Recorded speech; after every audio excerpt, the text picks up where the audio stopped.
If you're a facilities manager at a university, you know students rely on the cafeteria for breakfast, lunch, dinner, and the occasional late-night snack. So when a dishwasher breaks down and dirty plates pile up, the mess hall can turn messy in the blink of an eye.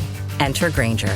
With over 1 million industrial-grade products and fast delivery, the product you need now is never far away. So you can turn that dishwasher back into a lean, clean washing machine. Call, click Grainger.com, or just stop by. Grainger, for the ones who get it done. The best late-night conservative talk show in America, Sackheads Radio.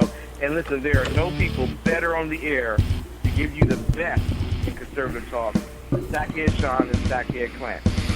And we're working on immigration papers for a certain other guy who happens to work here, too. For those who are tuning in around the world to the best late-night conservative talk, Sackheads Radio. Sack News. Sack News. Radio. Sack News. Sack News. Radio.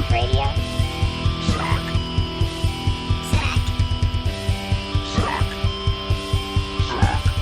The best late-night conservative talk show in America. In America. Into the bylaw.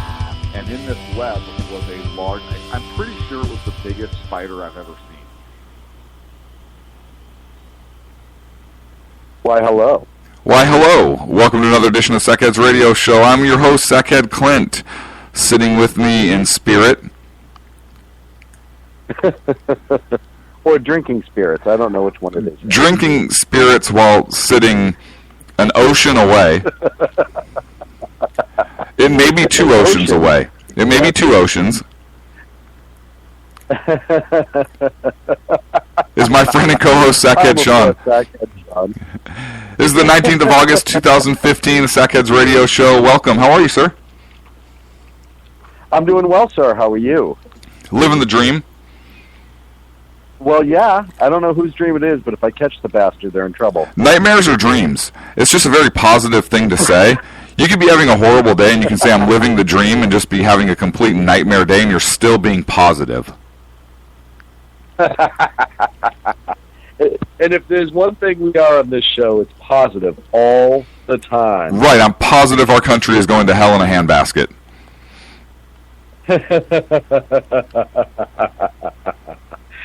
Yeah, well, you know, gosh, there's so much to talk about. And, of course, I missed last week. I had so much to say last week. This 2 hours is going to fly by because you know as well as I do, neither one of us is going to be able to shut up for the next 2 hours. I'm sorry, were you saying something? No, not even kind of. Okay, I was just rambling on. Please, don't let me get in the way of your show, Clint. I would hate for that to happen. Listen, okay, I had to start everything up. Did you know there's these things called... Here we go. Did you know there's these things called power buttons on the magic box that broadcasts us to the universe? I never knew this. You were trying to explain this to me. And you're like, it's the button in the upper right-hand corner. I'm like, which one? You're like, no, that's the delete key. It's the button. Well, and I'm like, this one? You're like, that's the P. The fact that I said... That's the letter P. It's not for power. That's actually just the letter P for typing. The fact that I said power button and you turned around and said, wait a minute, this thing takes power? Right. The thing that bothered me the most is, you know I don't like it when you try to act smarter than when you are about some subjects. Right. You know... No, I don't know, because I'm usually smart about... Last year, bumper music. I can nail that. You know... I remember that. But when you immediately go to 1.21 gigawatts and start talking about the flux capacitor, I know that you're not in the same ballpark. Right, because I went into that zone where I was just in there and my fingers were flying and magic was happening. I thought with the voodoo doll and the Ouija board. Well, and he's also on the mouse wheel, right? Like a hairy little ferret that he is. Right, like a little hamster, like just running along. Like, I didn't know. I was like, sorcery. That's how Sacco gets the show on, sorcery.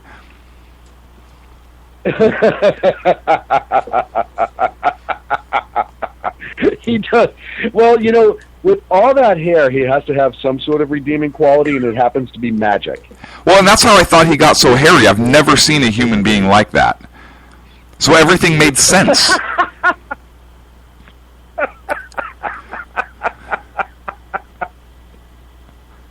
Like, in my mind, I had all the evidence I needed.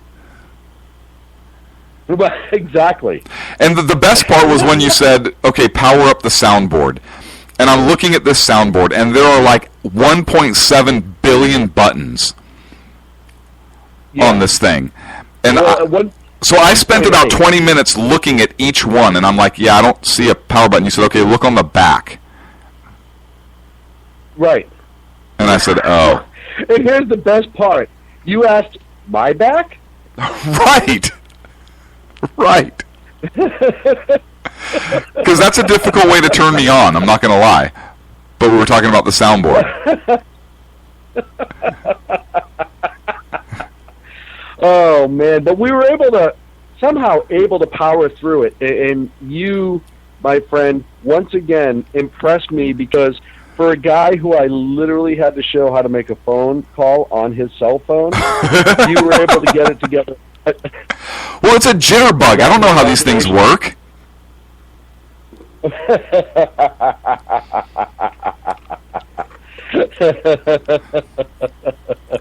My favorite part, though, was the technical difficulty was on your end.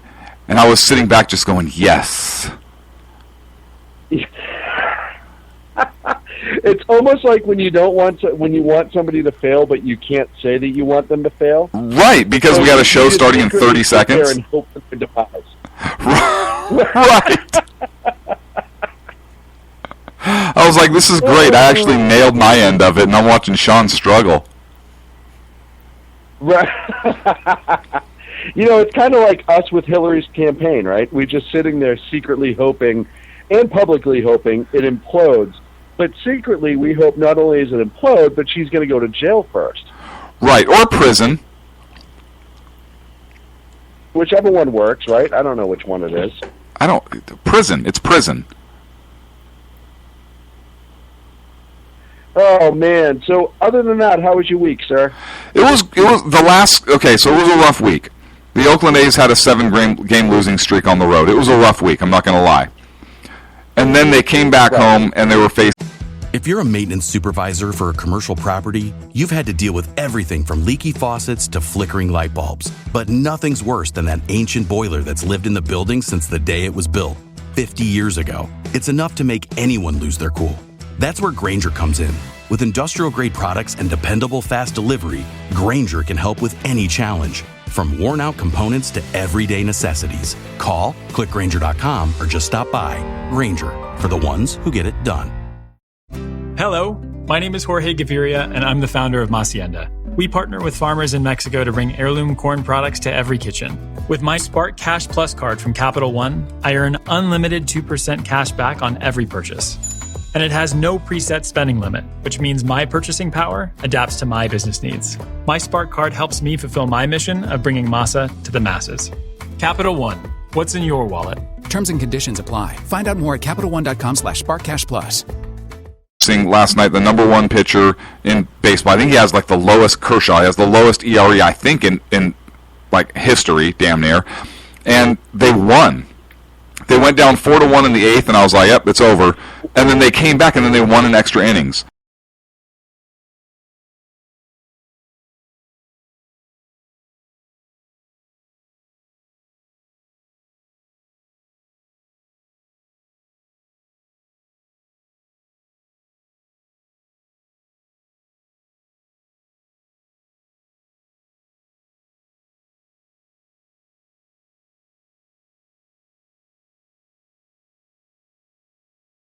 Currently the manager for the Cleveland Indians, but he was the former manager of the Boston Red Sox.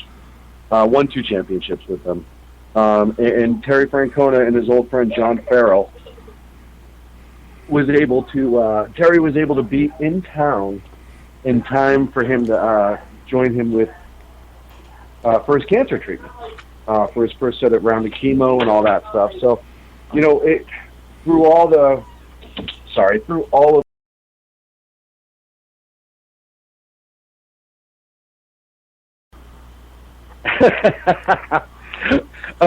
but through all the competition of baseball and everything, it's so good to see, the true heart and spirit come through from certain guys and certain members of the team. And, I wish John Farrell nothing but the best. He's a great baseball.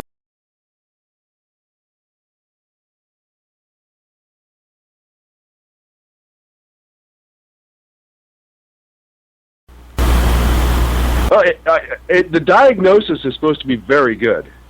Well, yeah, cancer. Yeah, that's great. That helped. Yeah, they threw a party. Yeah. Thanks. Yeah, Clint. I really appreciate you. I can take the wind out of my gentle sails. It's you, my friend. I've been accused of sucking the life out of many people, my friend. Actually, no, I've met a few of them. By the way, I'm not going to be able to testify. Anyhow, what? I just wanted to point that out.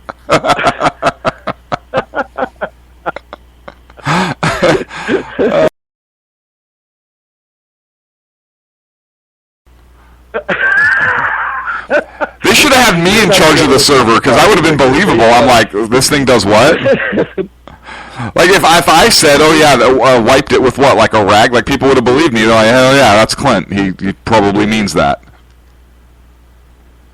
Right, exactly. The good part is, though, is for Hillary's people, they probably won't testify, because if you look at the history of people that have testified with the Clintons, or were supposed to, it's not very good. So they have that going for them.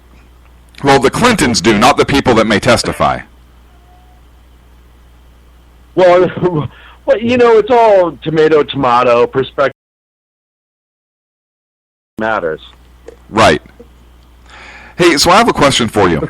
So, yes, sir. Do you think that all of the people that Jared Fogle has helped to lose weight, and I'm asking you this for a very specific reason,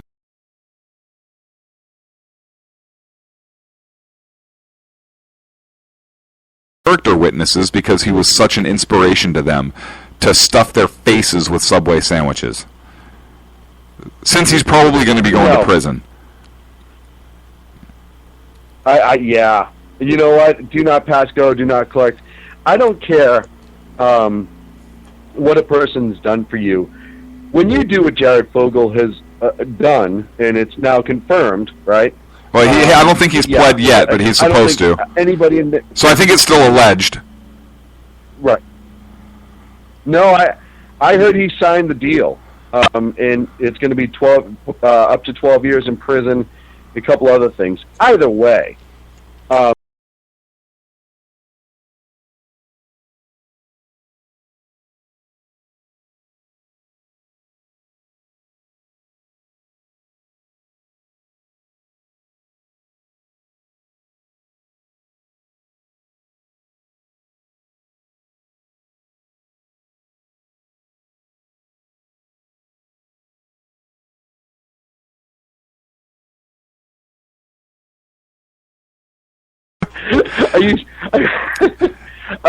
second best newsman in the business, Dan Butcher's in chat. He said he has officially signed the deal that gets him 5 years in prison, so it is confirmed. He's guilty and will be absolutely enjoying a series, I hope, of at least footlongs. Right. So now here's the capitalist in me. There's an opportunity.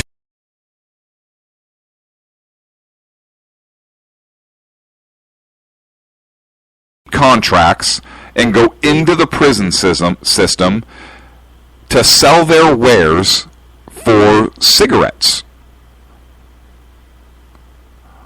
Or I see where you're going with or for money on inmate books.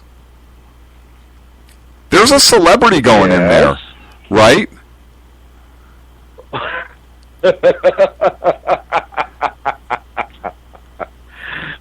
Oh, yeah. But Jared wouldn't be allowed to work there because he has to actually order, I'll have the 6-inch or I'll have the foot long. Well, absolutely, and he'll probably take the foot long, is my guess. He looks like he can put.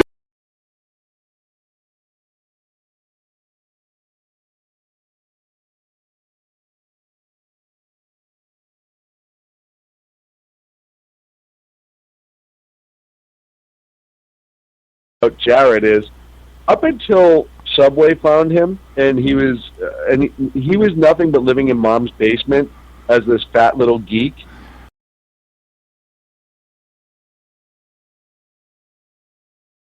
To have a field day with him. Oh yeah. Yeah. Oh yeah. I mean, just the jokes. Really, the jokes write themselves. I mean, can you picture, like, as he walks in, they're all singing the $5 footlong song? I mean, he just chanting from all the different tiers. Now, he could be a capitalist. He could say, hey, $5 for a footlong, $2.50 for 6 inches.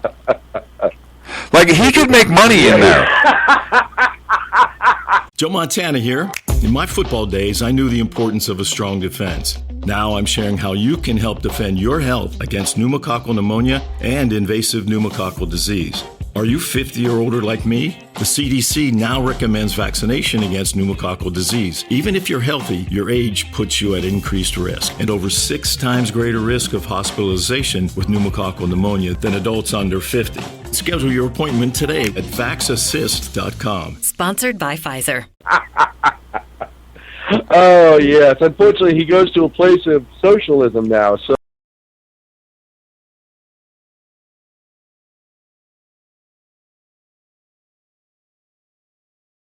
So right. you never know. Dan says in the chat room, one of the quotes will be, "Come here, sandwich."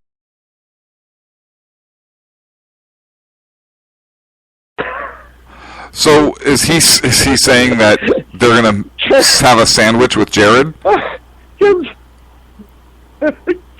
Well, the sandwich joke alone is easy, right? I mean, we could go there all day with sandwich jokes. Yeah. I like Ken's idea of adding a bag of chips and a soda for just $2 more. Right. And, you have bread? No, you have buns now, so here's some meat. Right? Like, I mean, we could go all day. Oh, yeah. No, absolutely. Hey, what do you want on your sandwich? You know, it's really...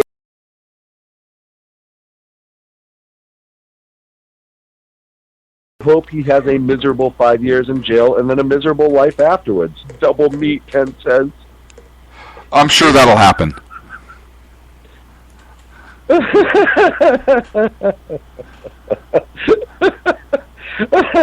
Ken's comment with the double meat. I can't even... You know what he won't hear when he goes to prison? What's that? Are you there? Hey, boy. Yeah. Look what I got here. Hey, where are the white women at? Yeah. He will not hear that. He won't hear that unless they take an old mop and they put it on.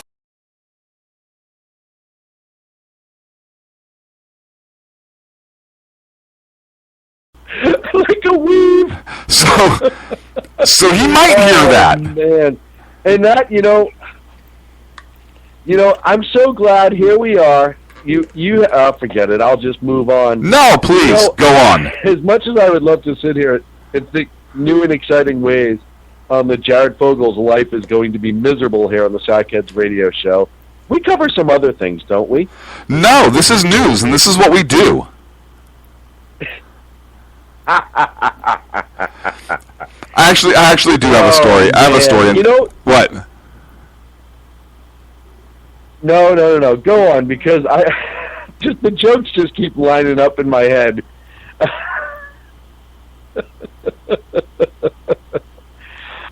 Jared will, according to Ken, Jared may share a cell with Hillary in the all-male prison. Well, that makes sense.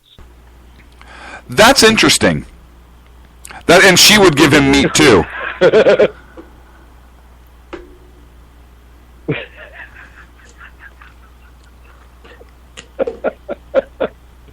Oh, man. Yeah, I could see that, right? Right. Here's the best part, is if Jared is sharing a cell with Hillary, she's going to, like, be in charge. Oh, yeah. Yeah, like, she's the dude. You know what I mean? That would be, yeah. And that's what Dan just put in the chat room. Yeah, like, I could literally see him being led around by, like, a collar, and, like, she's just selling him for cigarettes. Right. $5 worth of cigarettes, obviously. And then using him whenever she wants, too. Well, of course. I mean, she's got to, enjoy it, too. I was just thinking, why are we not copywriting this show right now? Prison Life, Jared and Hill. Two dudes living in prison. Right, or just call it Jared and Hill in prison. What's up, fellas? Two guys in the yard, the story of Jared and Hill. and then we can do a sequel, The Boys Are Back. The boys are back. Oh, man. What else do we have on the big, wonderful board of topics? I have a story. So and the story I saw today, but I started thinking about it a few days ago. I went to the movies, and I went to a Regal Theater, and which is the company name, not like a very nice fancy theater, but there was a security guard there who was checking bags. Like, not a bag check, but like literally searching bags and purses. And I thought about that. I asked him, I said, hey, you're just checking bags? Oh, yeah, just looking. You didn't really comment too much on it. And I said, you should probably have a gun. And he kind of looked at me and goes, yeah, I wish I did.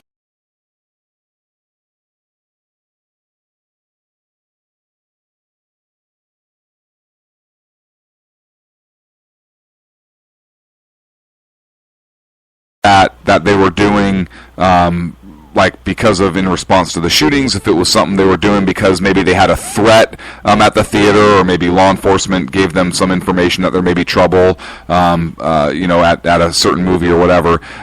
So I didn't know, but then I saw this story that Regal Entertainment Group has actually began to check bags at their roughly 570 theaters across the country.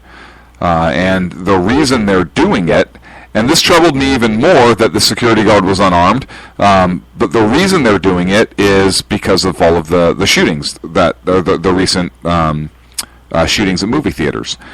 And so, of course, on one hand, okay, I can see they're trying to take care of their customers by ensuring a safe environment, I guess is their thought process. But then I thought, how stupid of them. Because, number one, they're just checking bags, and anybody that has spent any time with any kind of gun knows that, well, if you're going to take it in somewhere and you know they're searching bags, you're going to put it in a holster somewhere else or hide it somewhere else on your person. You're not going to put it in a bag. And what is this unarmed, single, by himself security guard going to do if he does find a weapon?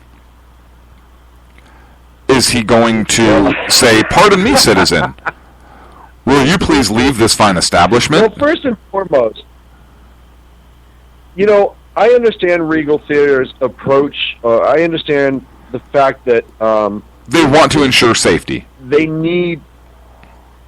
Right, and I... Listen, it's a private entity. I'm sure their hearts are in the right place, even if their brains are not. And I'm not saying that they're not. War on women. Right. And here's why. Even duly and appropriately licensed gun-carrying women, some of them do in fact carry it in their purse. So now it's very much singling them out. Whereas a majority of males who carry their legal weapon usually carry it on their person. So the fact that they're only searching the purses, to me, is a war on conservative gun-carrying women. Now, that might be an exaggeration to some, certainly not to me. But more importantly, you're right. Let's say somebody does open up and there's a gun in there. what is this guy going to do? And I feel for him because he's in a bad spot, right? He's just trying to make a living. I'm not saying he's a bad guy. Right. No, I'm not either. I felt bad for him, and that's why I said something to him.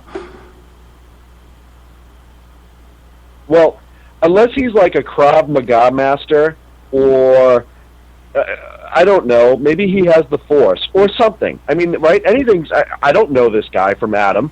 I don't even know Adam, to be completely honest with you. So maybe they hired... The reality is what it is. Listen. Maybe they hired a bunch of Jedis. What? Dude, Jedi security firm. Yeah. It's a real lightsaber. The reality is I feel for this poor guy because, yeah, he opens it up. Say there is the bomb in there, right, or the gun or whatever. It doesn't matter what it is.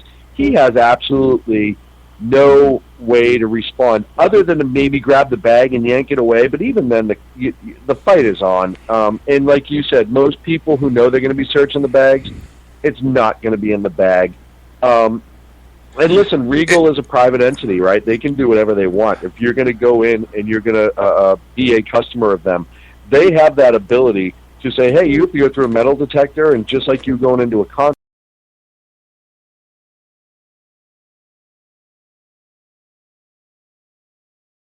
decision. But again, as we see, it's penny wise and pound foolish, right? It's all right. We're going to stick one person there to make everyone feel.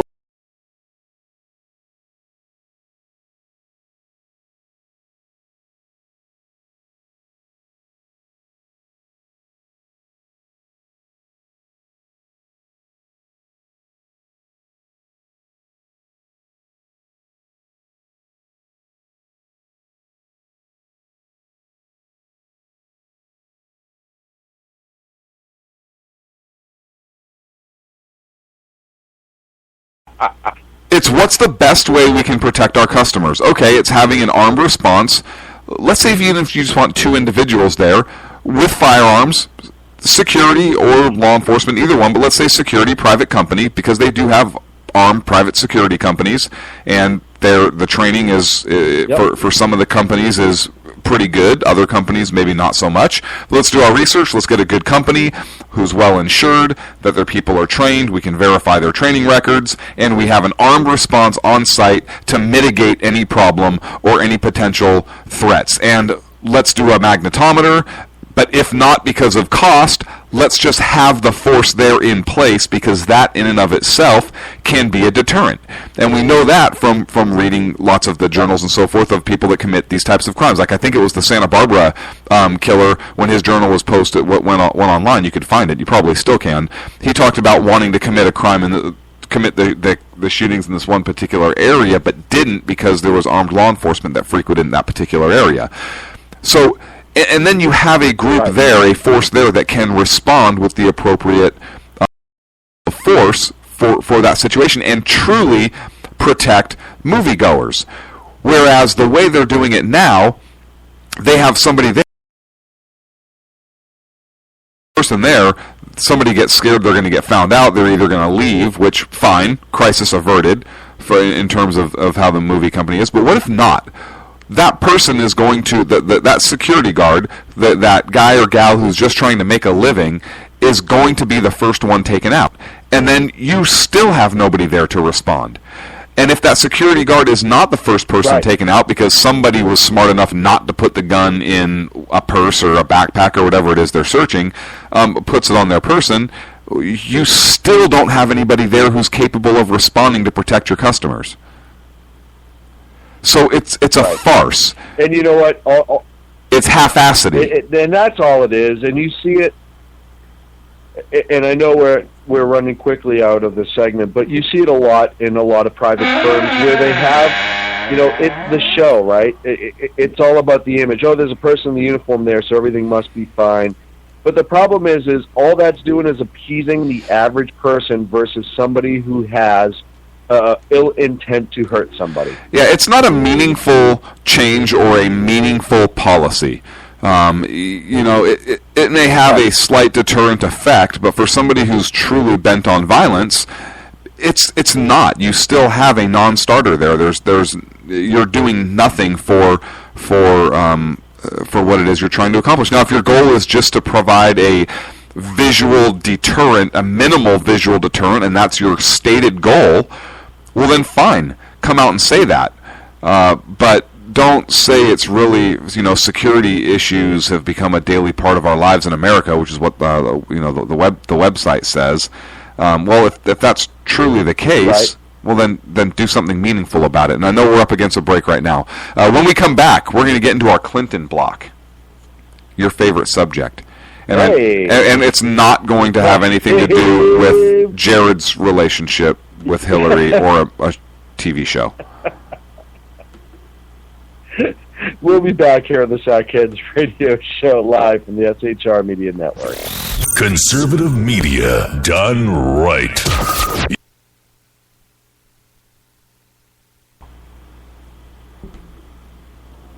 In a world controlled by corrupt politicians. You got a business. You didn't build that.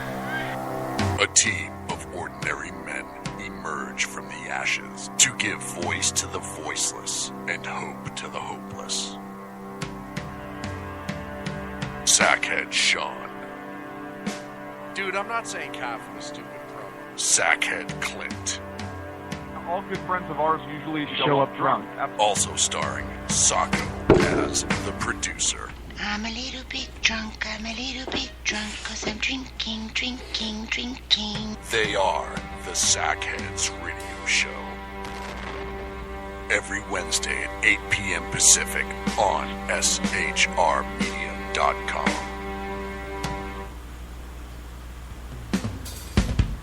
This is Tammy Jackson, inviting you to join me on The Tammy Jackson Show every Tuesday night at 7 p.m. Pacific on the 405radio.com.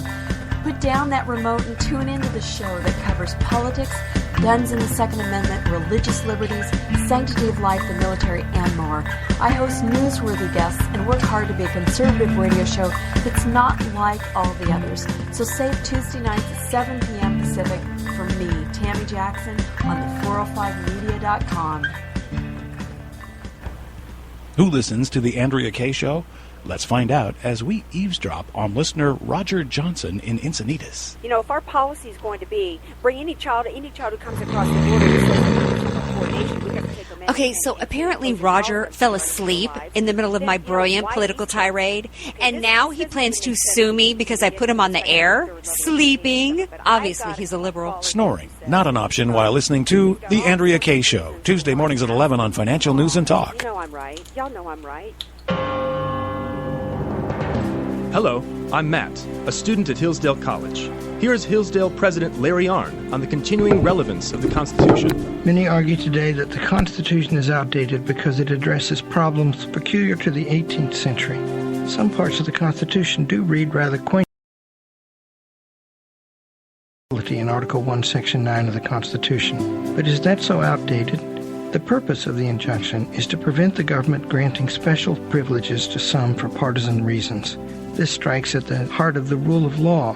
The crony capitalism so common today is a place where the government bestows favors and tax dollars on some businesses to give them a leg up over others. This is exactly the kind of thing the Constitution was meant to prohibit. The Constitution is not so outdated after all. This Constitution Minute was brought to you by Hillsdale College. To join the national conversation on the Constitution, go to constitutionminute.com. And we're back with Sackhead's Radio Show. I am Sackhead Clint. With me, I think, is Sackhead Sean from 2 oceans away. Yes. 2 oceans and half of a continent. Now I'm 2 oceans away. And half of a continent. Is gravity the same on your? Is gravity the same on your planet as it is on mine?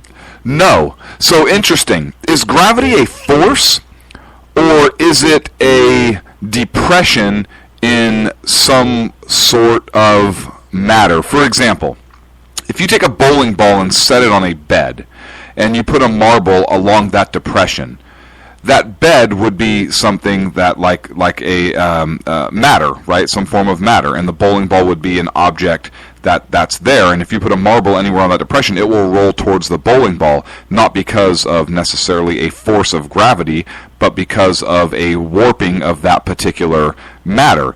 So is the universe itself truly devoid of anything, or is it in fact matter, where Earth and all these other things actually form depressions in it, and that's what gravity truly is? I don't know, Sean.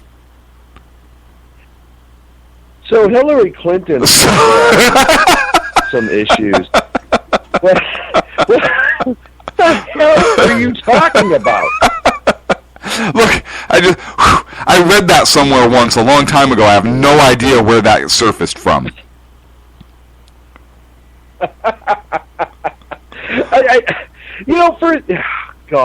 Every once in a while, and this is just like you yelling gigawatts again. You just recycle things when you hear it in your head, right? You just, gravity bowling ball, it rolls towards the middle. I'm really smart, and I know how to do things. Apple Newton. Did you say Fig Newton? Because that sounds really good right now. I love Fig Newtons, man. Okay, so I have a side story. My kids were asking me the temperature, and I checked my phone real quick, and I gave them the temperature in Kelvin. And they thought that was the coolest thing in the world. So they are actually going around giving temperatures in Kelvin. It's beautiful. Only you. And one of them starting kindergarten, so that's just going to blow the teacher's mind.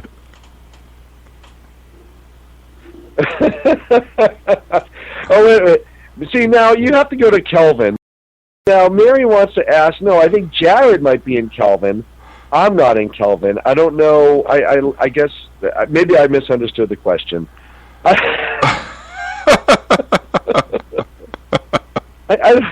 think Mary just, Mary, the sweet, sweet Mary that we met in Las Vegas, our love, our sweetheart, our dearest, but she just threw me under the bus, man. What? Good. Because I don't know who Kelvin is, but apparently he's a good cuddler. Here's what I want to happen. I want the teacher in kindergarten to say, so it is 68 degrees Fahrenheit, and I want my kid to say, excuse me, it's 293.15 Kelvin.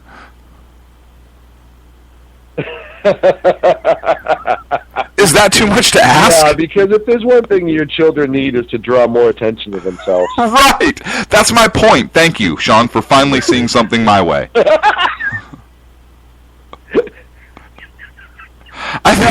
That's the point. Thank goodness we've made this point. I want all the children. I think the United States should start telling all temperature in Kelvin. Why is no country doing this? You know what? WhiteHouse.org. Let's start the petition. Official Sackheads Radio petition. Official degrees of official way to tell temperature in the United States should go to Kelvin. 10,000 signatures. That's all we need. Dude, totally off subject. Do you remember when we tried to go into the metric system and how horribly that failed? Can you imagine if we tried to go to Kelvin? I mean, it's not even no, it's not even a possibility. Here's the thing, Sean. This is different. Because it's Sackhead's idea? Yes. Okay, I figured that was the... Can we just get to Hillary, please? How much does Hillary weigh? Never mind.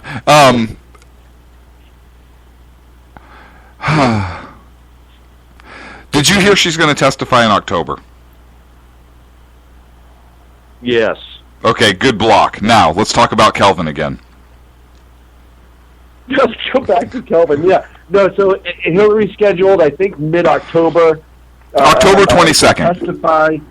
October 22nd. 22nd. So that's mid-October for some of us. I think it's mid-Oktoberfest, actually. Maybe that's what I was thinking. And that's because everybody is going to need a drink after she's done spewing her vile and BS. Well, and as we know now, you know what's going to be interesting, and we knew maybe 6 months ago, before all the server stuff really to come out, anytime Hillary would testify, we know that she would be kind of defiant and standoffish and just kind of trying to dictate the conversation how she wants it to go. Mm-hmm. But I think now, I think you're going to start seeing a more humble and quote-unquote victimized Hillary Clinton. Oh, I think no. That's the approach that her people are going to start taking. Oh, no. Look how she just responded to the question from the Fox News reporter. Did you wipe your hard drive? Well, what with like a rag or something?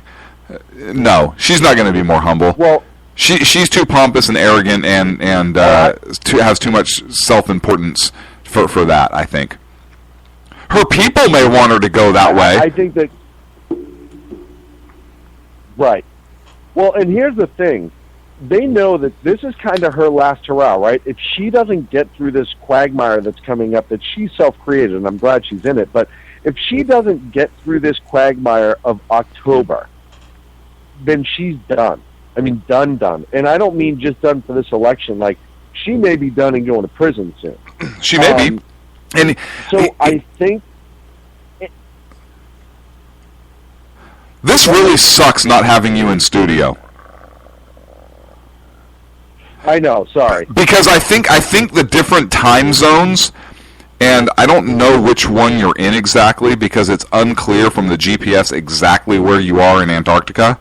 But there's a major delay, and I think maybe the NSA is messing with us again. Well, you know, I don't know how the hell Sacco got this far out of our control this time that I'm all the way in Antarctica looking for him. Look, it's your time. It's your turn to go get him. This is obviously his fault. It's your turn to go get him. I'm sorry. Yeah, I know, and this is what happens. Yeah, I had to get him when he fled to Hawaii. Here's the thing, though, Clint. With Hillary, I don't think she's ever been up to anything like this before. I think up to this point, with all of her past indiscretions, it's all been swept under the rug to this point, right? It's never progressed this far where the FBI is actually investigating her.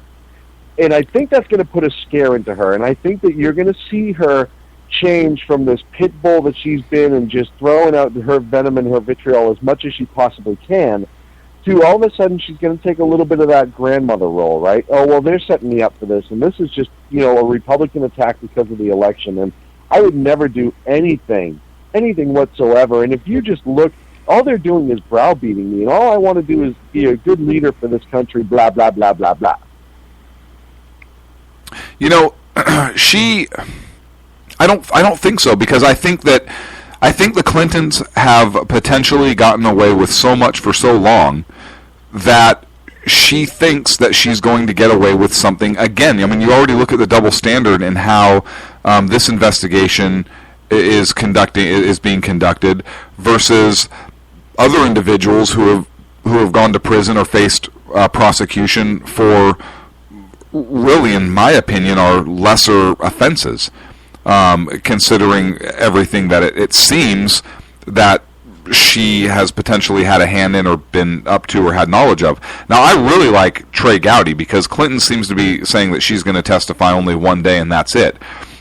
And Gowdy said on Fox News Sunday, he said, and the ground rules are simple. You're going to stay there until all of the questions are asked and answered with respect to Benghazi.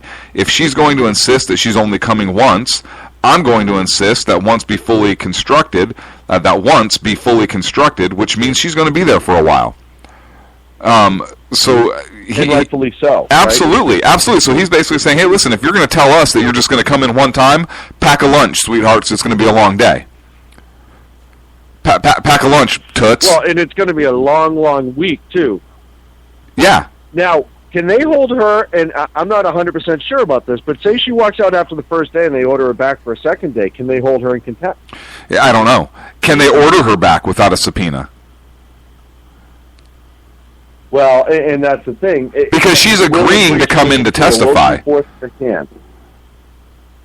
Right. Right. So if she's agreeing to come in to testify, what would prevent her? The subpoena. What would prevent her from getting up and walking out? Because even if they hold her in contempt, the Justice Department still has to prosecute that. Right. They're not the prosecuting body. And here's the thing too. Well, and here's the thing, and this is where even the Justice Department is. Ken say because she's under oath, she can be held in contempt. And I think that she will. But there still has to be charges. There still has to be charges filed by the Justice Department, right? They still have to prosecute that. Just like Holder, he was found in contempt, but he never prosecuted himself. But here's the difference. And the more I think about this, the more I start looking at the Democrats trying to hold power, right? Because this all comes down to politics at the end of the day. Now,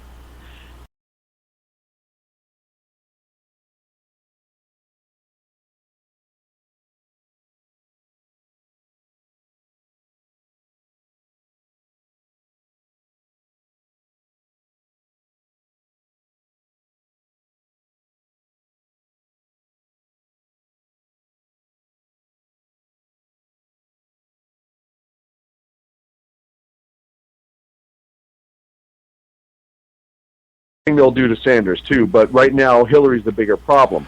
But will she do that? You may see the Justice Department, huh? But will she do that? I don't know that she will.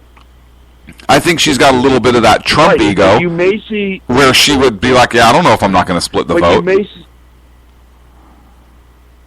You may see a phone call to the Justice Department that says, "Yeah, we may need to go full bore on this because we need her to be dealing with charges versus running for president at this time."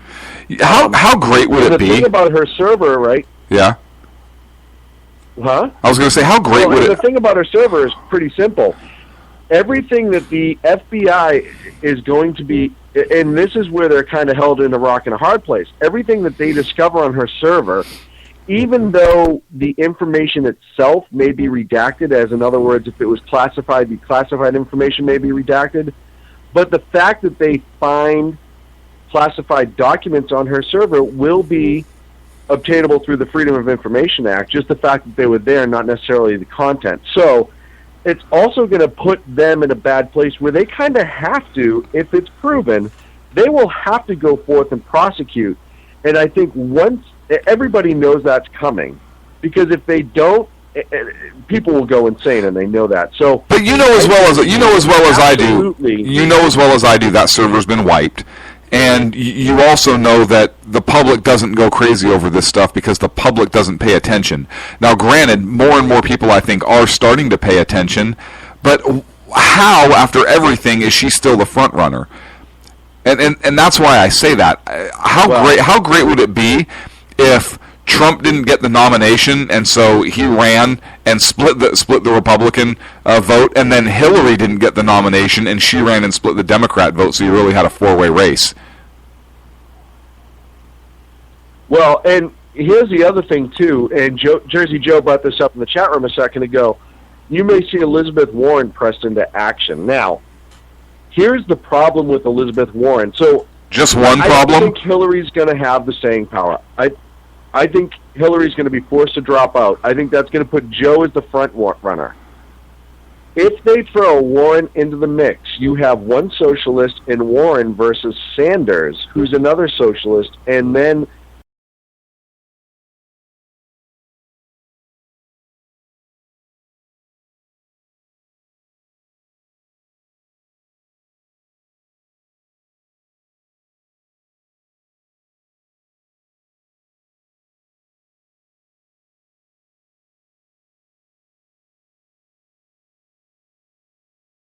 and now what you get into is, this is literally, and I'm saying this right now, I don't believe Hillary will make the primary.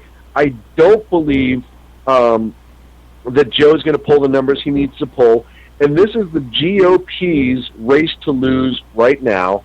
And honestly, the best thing for them to do is figure out their little BS as soon as humanly possible and then attack the three Democrats.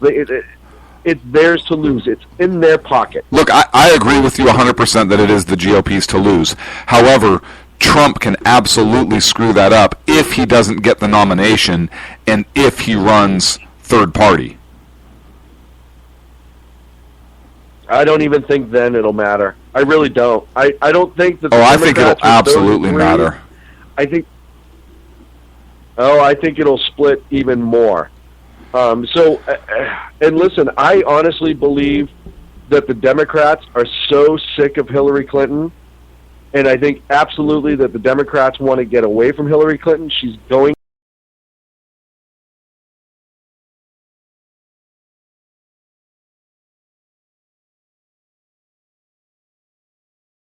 prosecuted.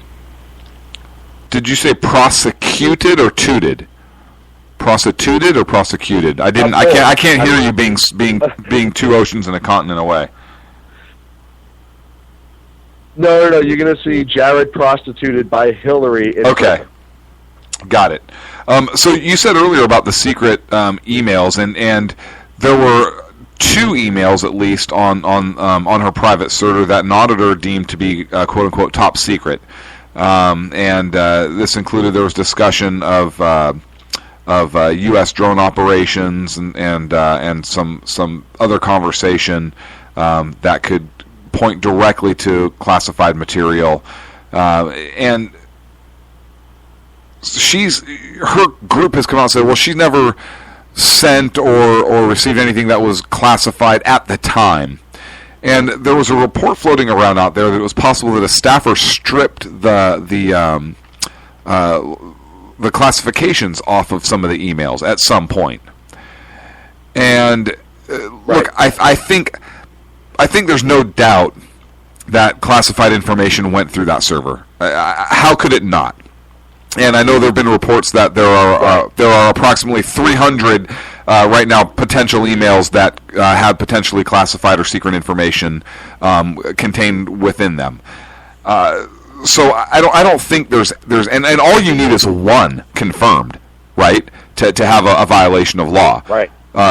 So what are the chances that out of the 50-some-odd thousand emails she turned over, the rest she destroyed coincidentally, that there's one that had some information that could be verified? I think it's almost an impossibility that you can't have one. I mean, there has to be at least one, I would imagine.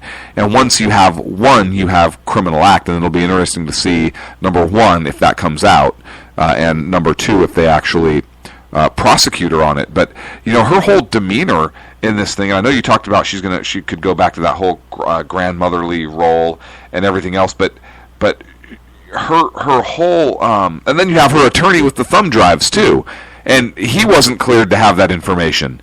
So do you go after the attorney now? I don't know what the optics of that looks like either. But then you have Clinton basically, making jokes when the press is asking her about this, very serious national security issue. She's very dismissive. She cracks a little joke and blows them off and is very cavalier about the whole thing, making excuses. Oh, it's just the Republican Party out to get her. No, you had a private email server and we're doing business as Secretary of State through it. That's kind of a big deal. People have gone to prison for yeah. Go ahead. No, that's fine. The one thing, everyone keeps pointing back to the server itself.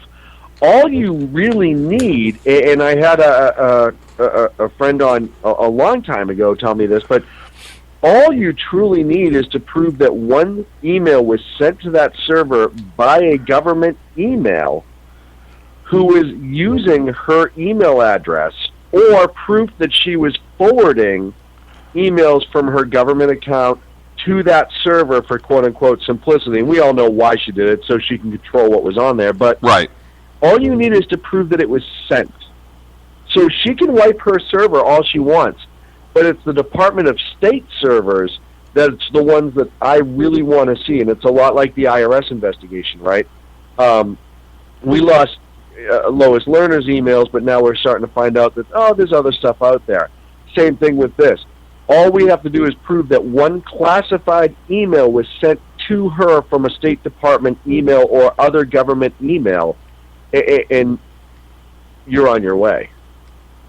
And I think they already have that, but again, there was that report of the staffer who may have stripped some of the heading or classifications off of those emails, and who knows at what point, if that occurred, who knows at what point it did occur. So there's a lot more investigation to go.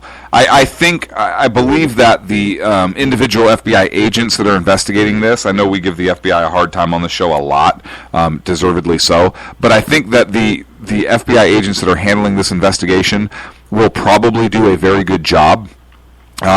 This is kind of their forte, kind of a paper crime, computer crime. Yeah, it's nerd work. Right, sit behind a desk or in your mom's basement and hack away.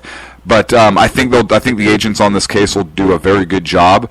However, the decision to prosecute is not going to come from the agents that worked the case, and that's where my concern comes in. It's not in the FBI's ability to investigate this type of case very thoroughly and do a very good job doing so, because I think they will. But again, my question mark really comes from once the case is proved or disproved, right? If they do a full investigation and there was nothing there, then hey, that's our justice system in action, and then so be it. That's the results of the investigation. But if something is there, which I would be shocked if there's not. But if something is there, then do the people that make the decision to file the charges, what are they going to do? Because those assistant U.S. attorneys answer to bosses who are very high. And I would like to think that if something criminal was there, they would in fact file those charges. However, look, Clinton just met with Obama at Martha's Vineyards over the weekend. I don't have a lot of confidence in this administration to do the right thing. I really don't, and I do know the Clintons are very powerful within the Democratic Party. I'm not naive in that, and so that's kind of where I'm going with that. Well, but I also think you're seeing the Clintons right now begging for Obama to step in. But you know as well as I do, Obama's all about power and politics and party, right? And he wants his party to retain power. And even as much as... I think he's about his own agenda more than his own party. Right. And he's politically savvy in the sense that, he knows that he needs, in order to keep his agenda, his party needs to keep in power. He knows Hillary's poison, and I really think turn on her and unleash the DOJ, because, like I said, I think that they are just done with her. Look, I hope so, and not because I dislike Hillary Clinton. I mean, I do. I make no bones about that. But I hope so because in this case, it's a big deal. I mean, I hold her as Secretary of State. She was the one that the phone rang at 3 a.m. And she is responsible, in my opinion, for a lot of that. And I would like her held accountable because she has been so dismissive of this whole Benghazi affair. And it sickens me, particularly as we've gotten a chance to know Tonto and everything else. And look, this whole thing makes me sick. And so yeah, she absolutely needs to be held accountable again, just because I think that it's the right thing to do in this case. We are up against a break, my friend. Jersey Joe just linked a Breitbart story. Essentially saying that the FBI is confident they can pull a majority of the server.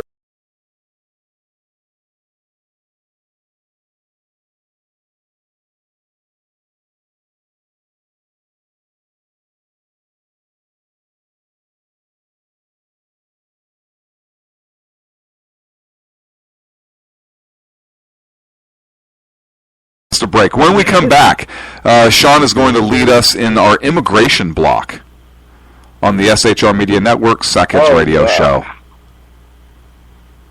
That's your cue for a commercial. I'm going to be made fun of for this one, right? That's your cue for the commercial. Conservative media done right. You're listening to the SHR Media Network.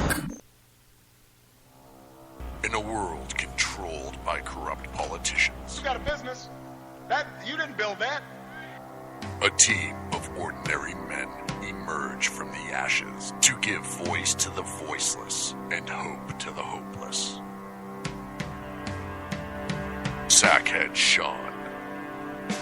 Dude, I'm not saying calf for the stupid pro. Sackhead Clint.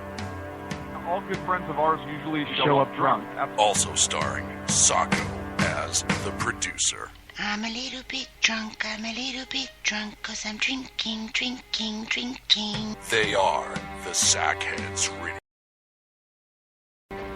Every Wednesday at 8 p.m. Pacific on shrmedia.com.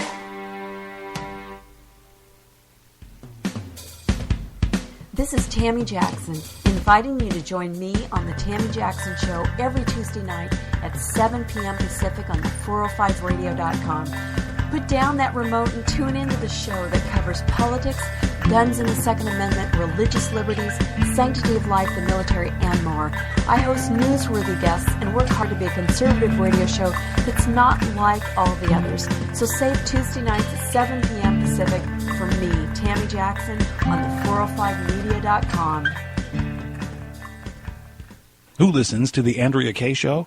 Let's find out as we eavesdrop on listener Roger Johnson in Encinitas. You know, if our policy is going to be bring any child who comes across the border to coordination, we have to take them in. Okay, so apparently Roger fell asleep in the middle of my brilliant political tirade, and now he plans to sue me because I put him on the air, sleeping. Obviously, he's a liberal. Snoring, not an option while listening to The Andrea Kaye Show, Tuesday mornings at 11 on Financial News and Talk. You know I'm right. Y'all know I'm right. Hello, I'm Matt, a student at Hillsdale College. Here is Hillsdale President Larry Arnn on the continuing relevance of the Constitution. Many argue today that the Constitution is outdated because it addresses problems peculiar to the 18th century. Some parts of the Constitution do read rather quaintly. Consider the injunction against titles of nobility in Article 1, Section 9 of the Constitution. But is that so outdated? The purpose of the injunction is to prevent the government granting the rule of law. The crony capitalism so common today is a place where the government bestows favors and tax dollars on some businesses to give them a leg up over others. This is exactly the kind of thing the Constitution was meant to prohibit. The Constitution is not so outdated after all. To join the national conversation on the Constitution, go to constitutionminute.com. And we're back, Sackhead's radio show. I'm Sackhead Clint. 2 oceans and 3 continents away is Sackhead Sean. Yes? It gets further and further. You're chasing Sacco. Of course you're getting further and further. I'm monitoring you on GPS. Dude, I highly suggest if you can get your hands on an SR-71, do it. It's definitely worth the investment. Another one? So, I have the 81, but if you want to go with the 71, you could do that too. I'm going to go with the 72. 75. Whatever it takes.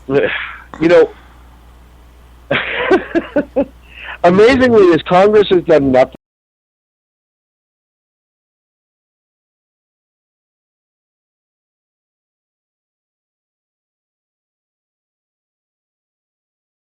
Something, both the left and the right, everyone's using this as their political chip in order to try to win this next election. And the problem is as we've seen in San Francisco and we've seen numerous times, while they're fighting this and using this as political leverage, the idiots in Washington are essentially wasting time to keep incidents like this from happening in the current. I'm speaking, of course, about an incident in Lee County, Florida this past Saturday in which an illegal immigrant by the name of Brian Omar Hyde allegedly killed 3 people.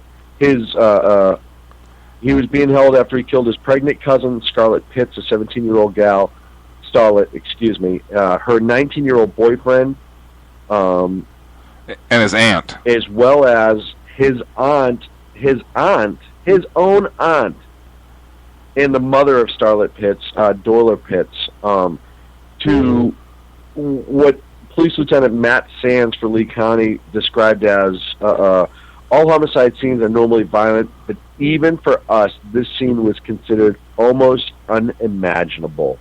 And he's originally from Belize, where he fled to the U.S. To live with his aunt to avoid a trial in Belize for assaulting of a police officer. From November, he was then he was tried in absentia and found guilty in Belize. He was also wanted for robbery and a bunch of other things out of Belize, and came to America to hide from Belize authorities. I just want you to think about that. Hang on, and he was awaiting Sean, and he was awaiting a court hearing here in the U.S. as an illegal immigrant. Right. Was he not? But I just wanted to point out the fact that, no, he absolutely was. There was an ICE detainer that was filed, and he was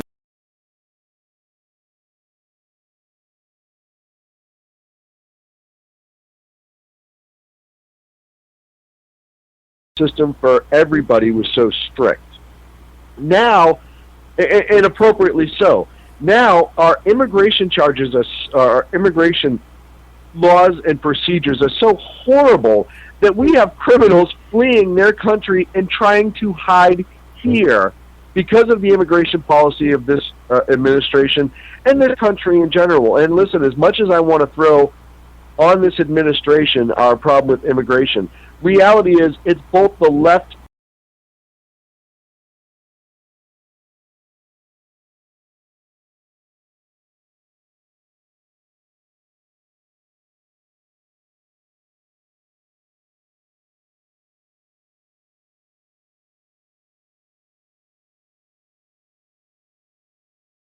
where Victor Martinez Ramirez, who's 29 years old, he's a criminal alien, extensive criminal record, and he murdered Marilyn Ferris, who he beat to death with a claw hammer during a home invasion robbery about 3 weeks ago in Santa Barbara County.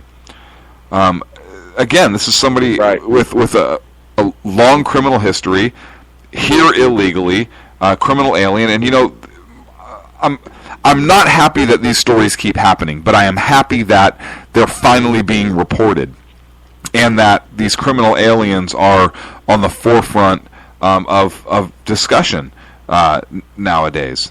You know, you have sheriffs coming out and saying, "Hey, listen, the blood trail, quote unquote, runs directly from Washington to where this woman was murdered," and look, he's absolutely right. There was also another man, Jose Fernando Villagomez, who was charged in the attack of that lady also in Santa Maria, California, Santa Barbara County. So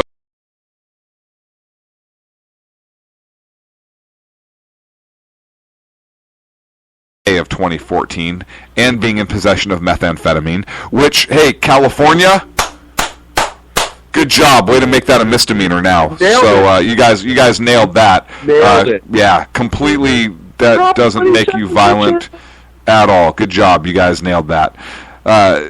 So, you know, again, and he also, again, another criminal alien.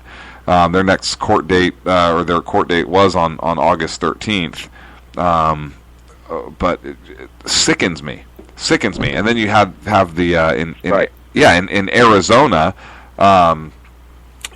you have a sheriff down there, the Pinal, Pinal, the county sheriff down there, who had 3 criminals specifically. One was a Russian national who set a law enforcement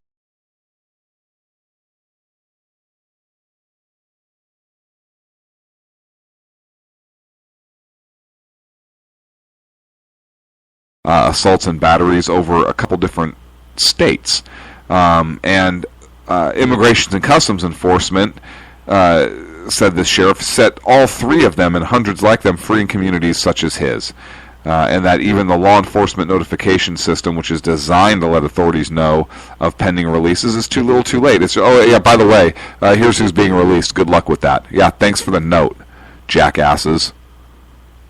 Right. Well, why don't you do your freaking Thanks job? for the text message after it happened. Right. How about you do your freaking job, and then we won't have to deal with cleaning up your mess.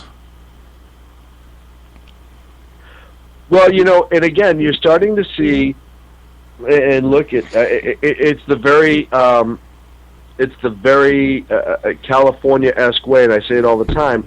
California is the petri dish of liberal, progressive, disastrous thought in this country. And it comes back to bite us in the ass. But California has been running the sanctuary city approach in some of its cities for a long time.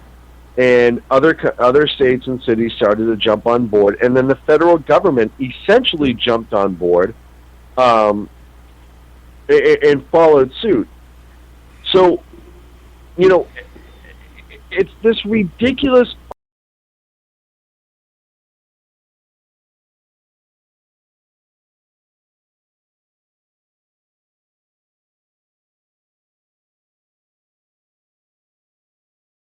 this as the Democrat in the Obama administration. Here's why.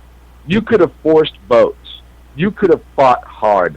Long before it got to the point where it is politically savvy, you could have done something, and they didn't. And it's absolutely infuriating to me that they're just going to sit on their damn hands like it was nothing.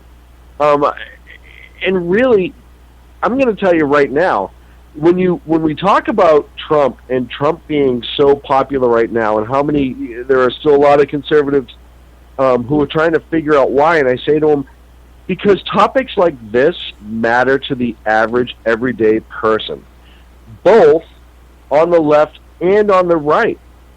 And in a lot of circles, you're starting to see immigration being the biggest concern that people have all the way around. So, it's not a shock when Trump comes out and says what he says about illegal immigration and what he wants to do and how he wants to do it and blah, blah, blah, blah, blah, and is very honest about it in the sense of he's not playing the political dance game. He's being straightforward and discussing it. I think that's why it's resonating. Listen, we know we have an immigration problem in this country. We know it is the biggest ignored problem going on right now in government, in my humble opinion. And until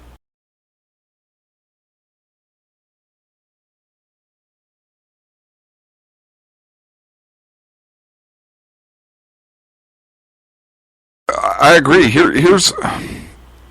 So Trump came out and he basically said, "Hey, no anchor babies," right? And I know Ben Carson made a statement too that it's ridiculous how somebody can get pregnant in Mexico, come to the United States, give birth, and boom, now that kid is a citizen, and the parents have an anchor baby here. And there's discussion about this, about the 14th Amendment, basically saying, hey, so if it says, the U.S. Constitution says all persons born or naturalized in the United States and subject to the jurisdiction thereof are citizens of the United States and of the state where they reside. Okay. No state shall make or enforce any law which shall abridge the privileges or immunities of citizens of the United States. So, that brings up an interesting argument about anchor babies. And we know illegal immigration is a major problem here. We've discussed it. We've highlighted some of that. And I have a couple other stories, too, out of three criminal aliens, which we named earlier out of Arizona. But if a child is born here, even if the parents are themselves illegal, the Constitution is pretty clear that all persons born or naturalized in the United States are citizens. It doesn't say if you're born of legal citizens.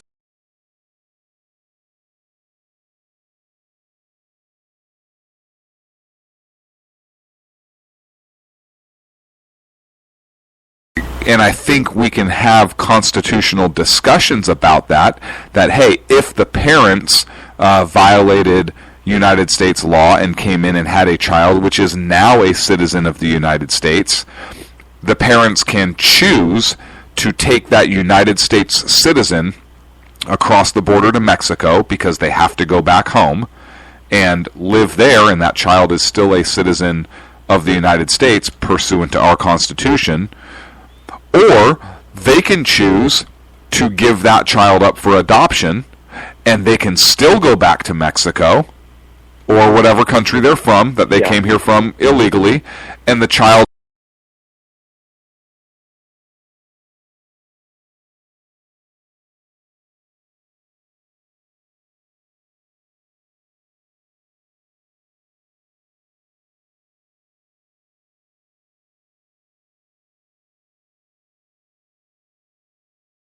here in the United States, then those same parents are going to have to make an adult choice to either give that child up to remain here in the United States, or if they think the child is going to have a better life here, then that may be a difficult decision for them to make. They may have to make it. Or they can take their child as parents, because we're not looking to separate anybody, back to Mexico where they can raise that child, but they are not going to be allowed to stay here. What do you think about that for a solution? Because I haven't heard any candidates say that. No, I think it's... Listen, I think it's a great solution, to be completely honest with you. And it's constitutional. It becomes choice, right? Hey, the left is all about choice. We hear about that all the time. Right.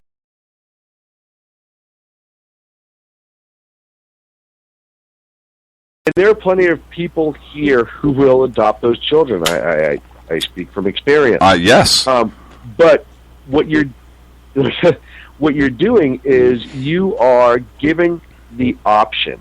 So we're not even being the big bad government who's just taking these children away. Nope. From these poor illegal immigrants. Nope. Right? You're giving them the option. You can all leave. Your child has the right to stay and can be adopted. Yep. And therefore may live a better life. And if that's truly your goal when you have an anchor baby, as a lot of them state, my goal is so my children have a better life. I understand that. I think every parent wants that for their child. Mm-hmm. This is the opportunity to do so. Do I think that every single anchor baby born here is born with malice so people can stay in the country? Probably not. But what you see with a lot of other, usually people who are accidentally born here, which does happen, they usually return to their home country, and they may have that dual citizenship, mm-hmm. but they usually go to that return country.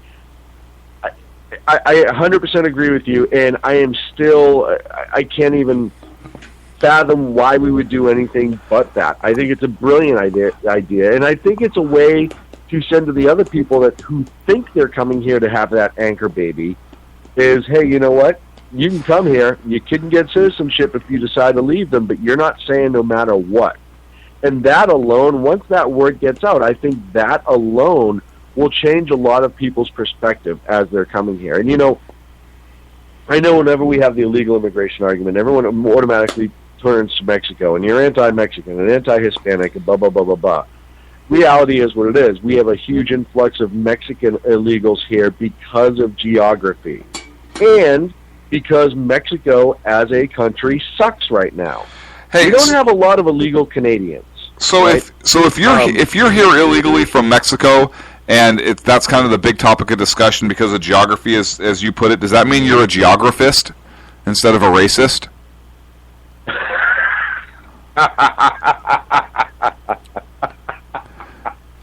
Next time I get accused of being a racist when I talk about criminal immigration, I'm going to say, no, I'm a geographist.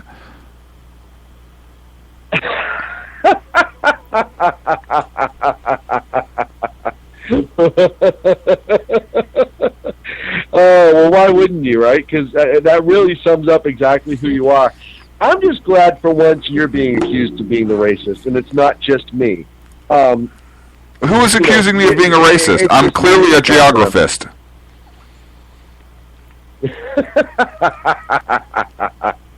Oh, man, you make one comment about Ken, though, and it changes your whole approach on life and how people view you. Listen, it's clearly a major problem. And you know what? This idea, I think, is a great idea. I think it's a good approach to have. And I will listen to just about any idea right now that has to do with actually fixing our system. And I don't necessarily have to agree 100% with the idea, but the fact that there's no argument except for vitriol, the fact that there's no advancement in trying to change our immigration system, the fact that there's no protection for our borders, the fact that our ICE agents on the border and immigration agents are essentially working handcuffed, we absolutely are doing a disservice to a lot of people in this country and other countries. And I do mean that. And listen, when we talk about Mexico, I always tell everyone, if Mexico's so great, why are you trying to come here? Right. Look, and you brought up an interesting point. You brought up an interesting point about ICE working handcuffed. Now, there is an unconfirmed report circulating, and I can't say where I saw this information, but there is an unconfirmed report circulating that when new ICE agents are issued handcuffs, they're told, no, these aren't for the criminals, these are for you. Right, these are to keep you from being able to draw your weapon effectively, right, and hurting some of those poor individuals. Right, these aren't for you to put on; these are for you to put on yourself. Yeah. Ken has made a declaration in the chat room, and I want to run this by you and see whether or not it's been voted upon. Okay. Per Ken McClinton, the exceptional conservative one, Clint is a geographist. Sean is a racist, and that is the law of the land. Second, yes or no? Seconded by me and voted in the affirmative.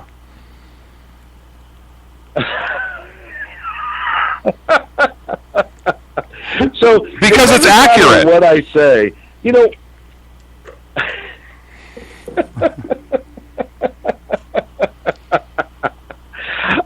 You guys wonder why I'm a tinfoil hat wearing paranoid person, right? Yeah, because you're a racist, and you think that even chatting with Ken McClinton is going to give you some form of weird African disease. You've said it to me before off the air.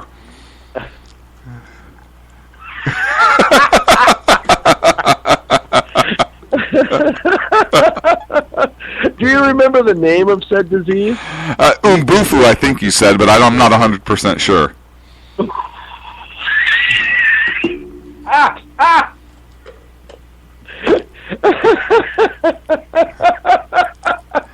And Ken, I apologize it had to come out like this on the air. I'm just trying to Google that disease one more time. Could you just spell it for me slowly? You're the one that said it. How should I know how to spell it? Well, no. You're the one who's recalling it. I didn't remember the name. So if you spell that slowly while I Google it, I'd appreciate that. Yeah, it's spelled Was it Umbufu? Yeah, I think that's what you said.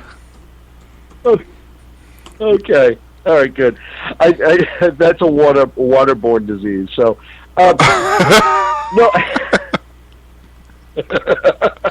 Hang on. So it's UMBOOFU. I just Googled it, and it says Umbufu is waiting for you to enjoy free adult video chat live at chatterbait.com. So why would you say you're afraid Ken is going to Umbufu you? What are you guys doing with your Skype? Now you understand why I'm.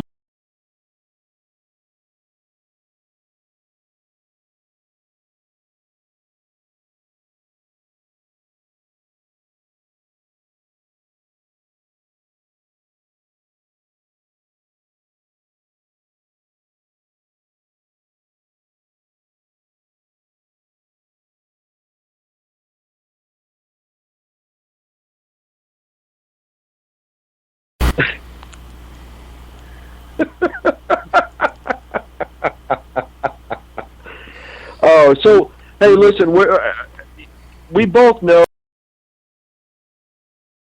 a week and a half. Yeah, and I'm sure they're going to nail it. Major issues sitting. Huh? Yeah, I said yeah, and I'm sure they're going to nail it. Well, two major issues sitting right in front of them, right? You're looking at illegal immigration and whether or not they'll actually do something about it, or we'll see the their true reasoning and see if it drags into the election. And B, you also have the Planned Parenthood videos that they refuse to really do anything about before. It begs the question, why is anyone ever, or why is any Congress member shocked when they have a rating of 16, 15, or 17? When you have issues like this, that was front and center when they went on break. It's been front and center while they're gone. And now that they're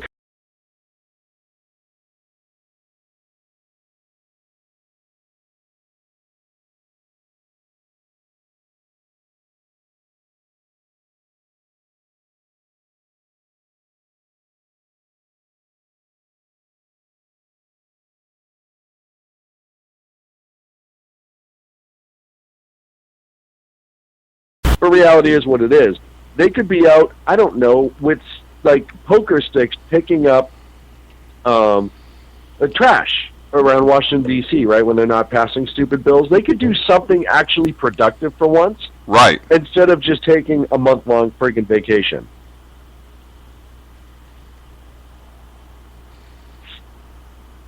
Yeah, no. I digress. You do. We're talking about immigration right now. Look, I want to talk about kind of a breaking story. There were more protests in St. Louis after law enforcement officers shot and killed a suspect who was fleeing from them, had a gun, and then shot at them. They returned fire and shot and killed this individual. 150 people approximately gathered. They started throwing bottles and obscene gestures and expletives at the cops, saying Black Lives Matter. They were questioning what police could have done to de-escalate the situation. Okay, so somebody is armed. There's report that there was crack cocaine and was shooting at law enforcement. What would they have the officers do? Hug him. Or die. Hug him. They should have... Right, well, you know what? Only... blue lives don't matter, right? It doesn't matter. Right. The innocent people standing around that guy, they don't matter, right? It doesn't matter. This guy's misunderstood. Listen, the system let him down yet again. And then the big bad police arrived out of nowhere miraculously, just showed up and decided that they were going to provoke this guy into shooting them. Mm-hmm. And really, they should... It's time for some reflection on behalf of the police. Right, as to why you're showing up to calls with guys with guns who are high on crack cocaine and inciting them into shooting at you. Now, I do want to say the initial reports I heard was that he fired at officers.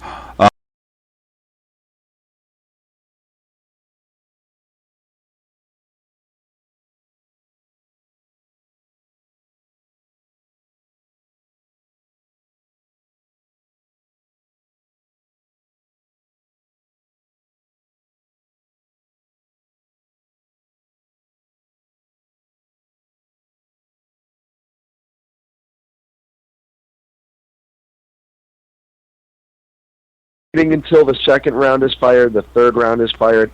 I just want to know what the left and these Black Lives Matter people, I want to know what their threshold is before the officer can engage and defend themselves. And by the way, they always turn around and try to say, try to push it onto the cop shooting this guy, never taking into account that when that cop pulls the trigger, it's not always out of fear for their own lives, but the fear of the lives of the innocent people around jackasses like this guy. Absolutely. And look, I want to say something here. Some of the people there were talking about cops have this us versus them mentality, and here's my fear. And I really hope this doesn't happen, but I really believe that the environment right now, and there is so much anti-law enforcement sentiment out there right now, that they are going to create the very thing they are accusing law enforcement of having, which is an us versus them mentality. Yes. Because if you push a particular group enough, and look, even when they're justified, and how many of these cases have they been justified? Most of them. Look, when the officer's wrong, he or she is wrong, and they need to be held accountable. I am 110% behind that. Absolutely. But when they're not, and they are justified, and they did the right thing to protect their lives and lives of other innocents in the area, like you said,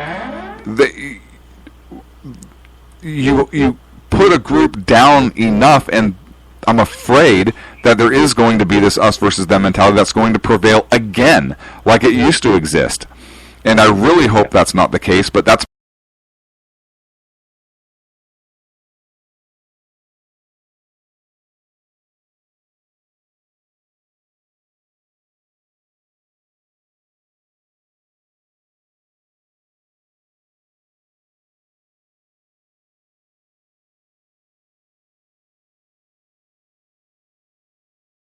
just a few. Stick around. Conservative media done right. You're listening to the SHR Media Network. In a world controlled by corrupt politicians. You got a business. You didn't build that. A team.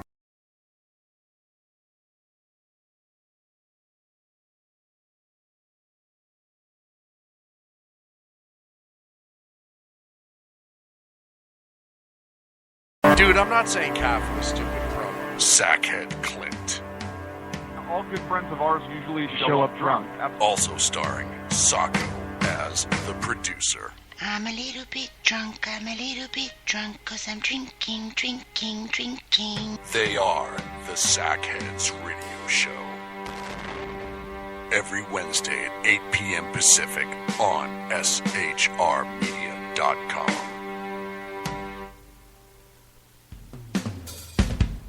This is Tammy Jackson, inviting you to join me on the Tammy Jackson Show every Tuesday night.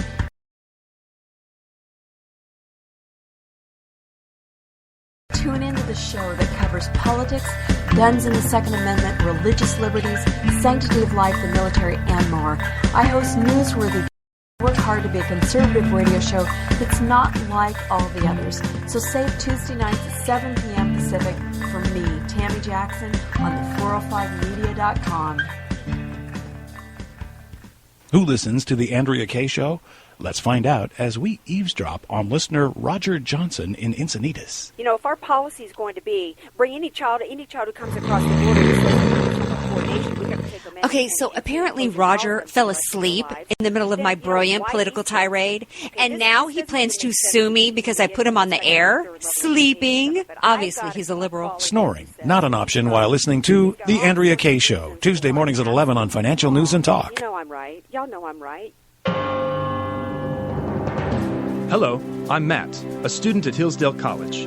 Here is Hillsdale President Larry Arnn on the continuing relevance of the Constitution. Many argue today that the Constitution is outdated because it addresses problems peculiar to the 18th century.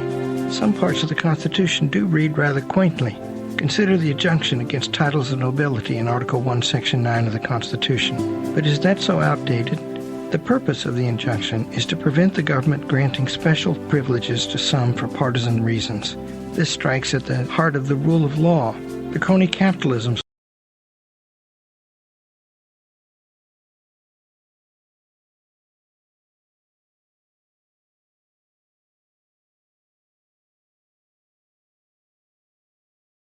This Constitution Minute was brought to you by Hillsdale College. To join the national conversation on the Constitution, go to constitutionminute.com. And we're back on the Sackheads Radio Show for our final block, the Iran block. Sean is now three oceans and 4 continents away. 7. Can you still hear? You're all the way back where you started. Yeah, I was waiting to see if you did the math really quick in your head. I'm actually just got into New Jersey. You actually are just about to walk in the door. It's bizarre. And still no Sacco.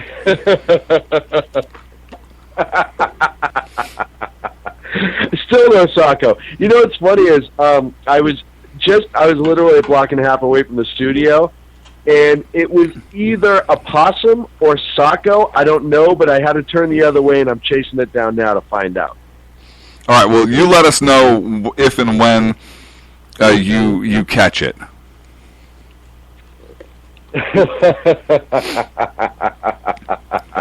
or him. Oh man, whatever. So new information came out that the Iranians will be allowed, as part of some secret deal, that they're going to be allowed to use its own experts to inspect Parchin nuclear site, which is where they believe they have worked on high explosive detonators and so forth for nuclear arms. That the UN's agency, the International Atomic Energy Agency, will not be conducting those investigations, and again, they're going to allow Iran just to do it themselves, because they'll be totally fine with it. And a completely unrelated story. Have you heard about Russia selling them missiles? Yeah, totally unrelated. Oh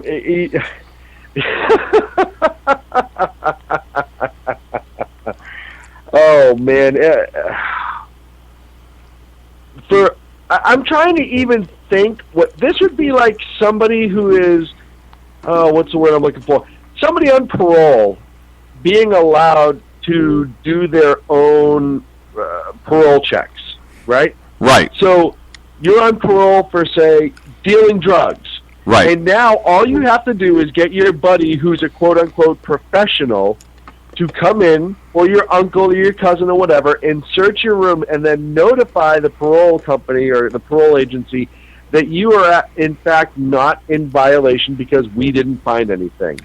And then your neighbor next door, who happens to deal in firearms, has agreed to start selling you guns just because. Right, even though there's an international ban against it, or a law prohibiting it. Well, listen. We know how laws work, right? Most of them are just a nuisance for those who operate continuously the law. Right, because if those laws didn't exist, they would be law-abiding citizens. Right. Now you're understanding my logic on this, right? Right. We, in fact, make people criminals by passing laws that they violate. Right. If we had no laws, we would have no criminals. The crime rate would be zero. Well, and you're targeting these poor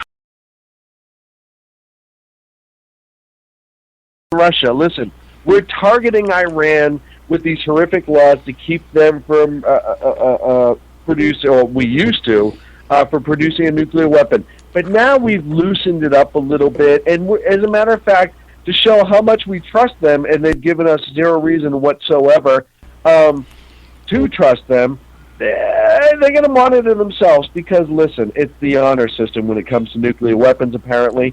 So that's a good system. And then, even better, the laws forbidding the rogue nation that we're essentially in a Cold War with, that just invaded another country and is still actively fighting to keep that country. Well, they're going to go ahead and sell missiles to the rogue nation that is now self-inspecting their nuclear... Son of a bitch! Right. Hang on a second. I just had a Sacco shot sighting. Sean, wherever you are, you need to get back to the studio. Did he make it to the studio? Hang on. I'm going to check the door. I hear something stirring. Oh, put out the bait. Put out the bait. Remember how we used to put the taco under the table to catch his leg? I don't know what he did to you, Sean, but when you went after that possum, he jinked you. So you're probably in New Jersey again by now, but Sacco is at his desk. Well, and not only that, he's got this look of wonder on his face. He's looking at all the computers that are on properly. He looked at me. He looked at the soundboard. He looked at me. He looked at the computers again. He looked at me, and he is completely dumbfounded. He has no idea what kind of sorcery I pulled off to get everything going right now. He looks completely dumbfounded. Hang on, I got to try and get a picture of this to send to you, because the look on his face is absolutely priceless right now. Hang on a sec. I'm taking a photo right now. Okay. I'm gonna I can't wait to see this. I'm gonna.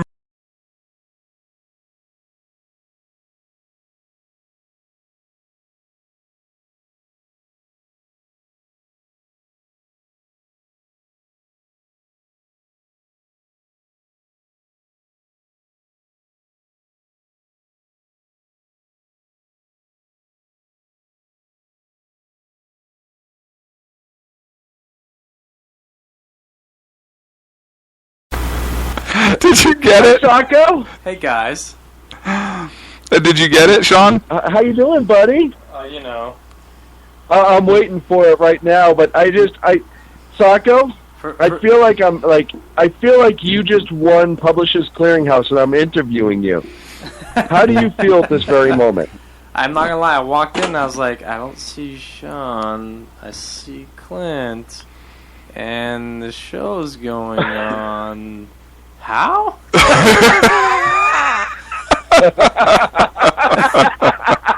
I was like, man, I'm like...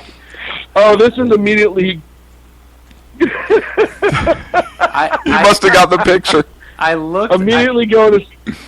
Oh, I'm going right to social media with this. Are you kidding me? That was a completely impromptu, candid photo, which makes it better. For those of you who don't know, my work schedule changed, and it's hard for me to make it on time now. So don't be making excuses, Sacco. We're talking about Iran right now. Oh.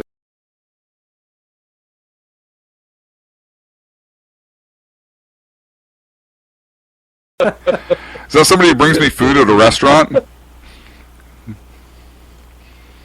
Anyways, carry on, guys. I'll go back to hiding.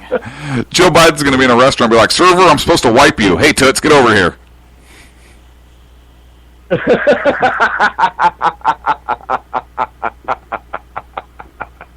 Oh, man. Hillary may not have wiped any servers, but I sure as hell did. You see the bombs on that one? Oh, my God. I'd like to wipe her a little bit.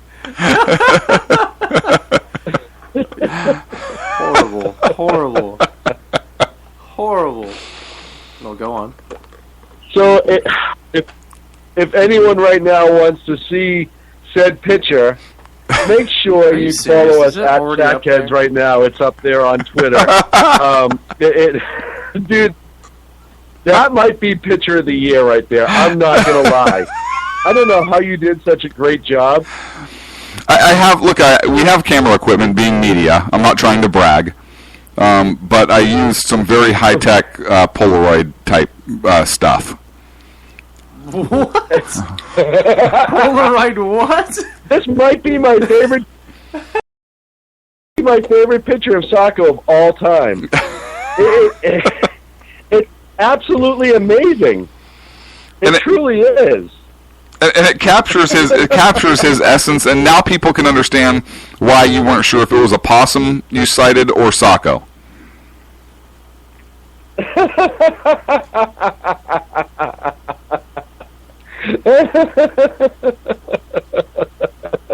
It actually, I think it was Sacco. Now that I'm looking at this picture, because you don't see a lot of black-haired possums, right? Usually they're pretty white. Right.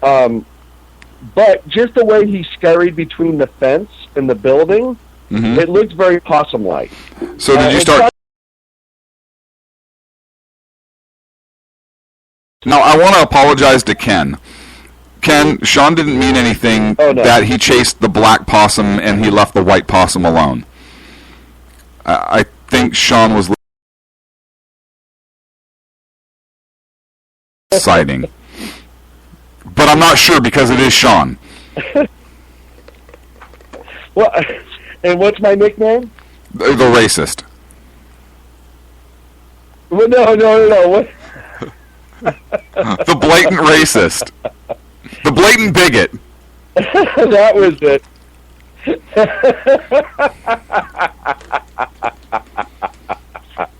The blatant bigot. And I am a geologist.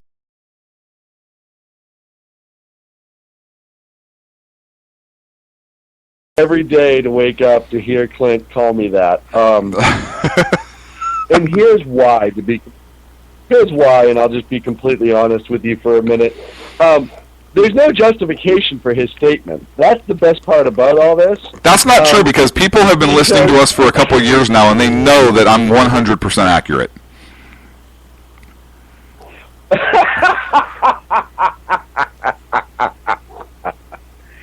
Oh man! All right, we're getting into wrap up before we finish our subject. So going back to Iran and Russia and Clint being a racist, Clint. What? It's, and here's the thing though with this administration.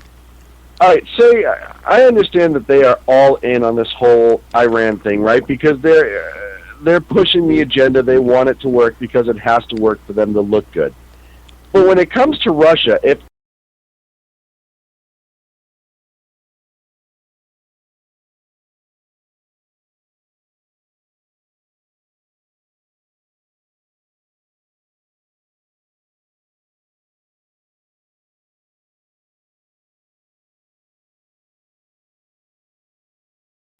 And the weapon system that the Russians are trying to sell, the U.S. obviously is against it. Well, because why wouldn't they be? But it's the S-300 surface-to-air missile system, and according to the State Department, to Fox News, they say that specific S-300 missile system is not technically prohibited under the United Nations sanctions or the nuclear deal. But either way, the State Department doesn't want that deal to proceed. So technically, Russia can sell them. Right. Way to give them a way out. Well, because if Russia needs something, it's a way out, right? Right. Or a way in to another country. What they should say is, listen, for every missile, Russia, that you sell to Iran, that's going to be one more bomb that we drop on Iran. So you keep selling it to them, right? Keep perpetuating this violence that they're going to cause. Be part of the problem instead of part of the solution.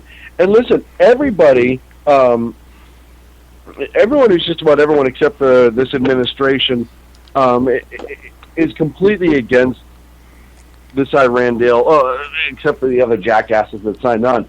But more importantly, even in Europe, the European countries that were involved in the Iran deal, they are very, very much against Russia right now in all of their provocative nature and attitude, especially with Crimea, and then, talks about Estonia and other countries that may fall next.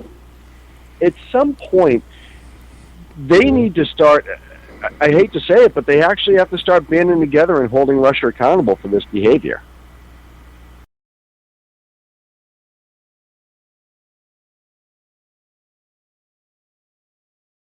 Right? Right. Do you have preseason football on your brain? They're a pass rusher. What? Right. The bowling ball in my brain? Are we going back to gravity?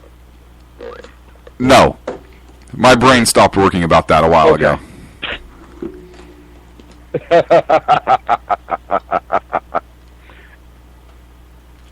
I don't think I could recreate that if I tried.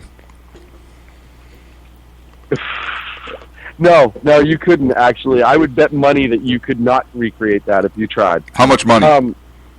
But listen, something needs to get done. And, I know the focus is on Iran right now and the nukes, and it should be. Don't get me wrong. There's a lot of things there that we need to discuss. But the more Russia ratchets up their rhetoric over the last few years, and it's continuing, and now with this, I think, at what point are people going to start saying, by people I mean countries, going to start standing up and say, hey, you know what?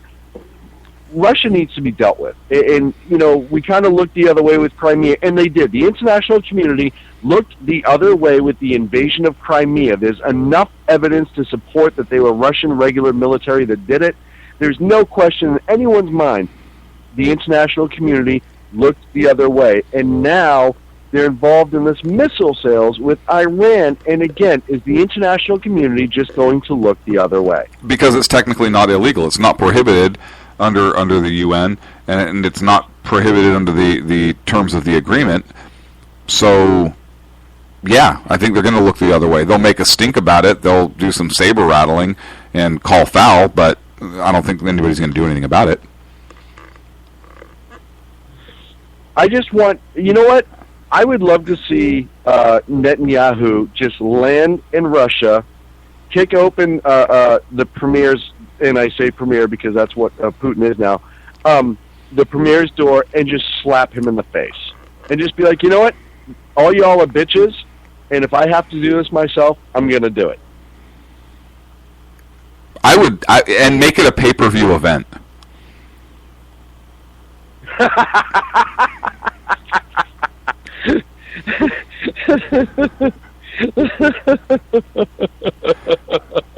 Because I would pay to see that happen, dude. And we could do it to fund the Israeli Nuclear Defense Act to defend them from Iran. Ooh, I like it. Good cause, right? Ken, absolutely. BB will drop the mic on his way out. He is a classy mofo, and he knows how to party. That mic's getting dropped. He probably will throw his arms out in the side like a T, and then I'm going to guess he's going to wrangle out where he leans back a little bit and just takes nice, big, long, slow steps. Okay. I'm visualizing that. And then, downs a bottle of wine.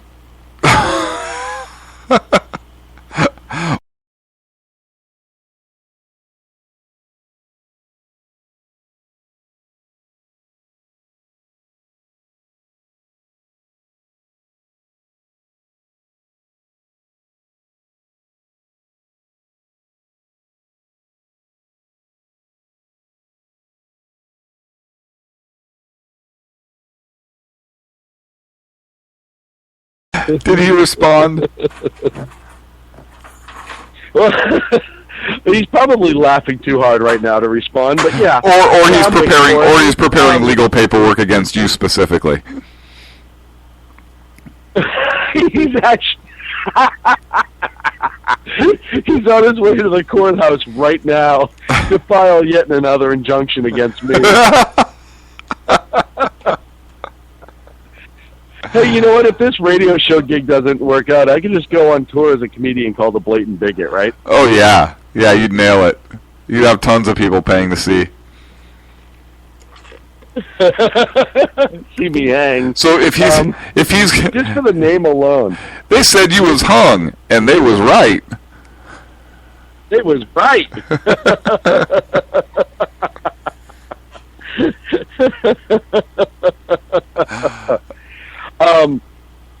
Oh man, yeah. You know what? This is just, and we talked about this. We're not the only ones, but we've talked about this. This whole deal with Iran is going to get worse before it gets better. Russia, and listen, we already know that Russia and China have reached out to Iran to assist them in building their nuclear facilities. We already know that we are going to train Iran on how to defend said nuclear facilities. Now Russia is offering these defense and give them technology, and that's the other thing too. It's not just them getting these missiles to defend these nuclear facilities, it's also them getting technology advancement and information on producing a delivery system. Potentially. I mean, the S-300 is a surface-to-air missile.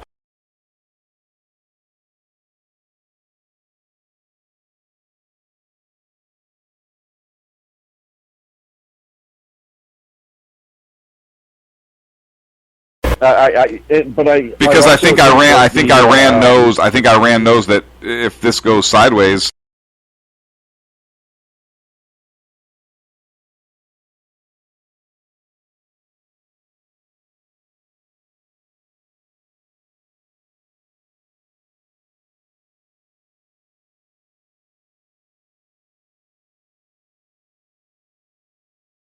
I'm not in the room, isn't it?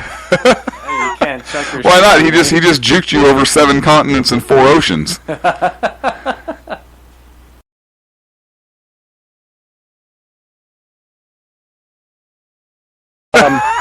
He's got a body cam.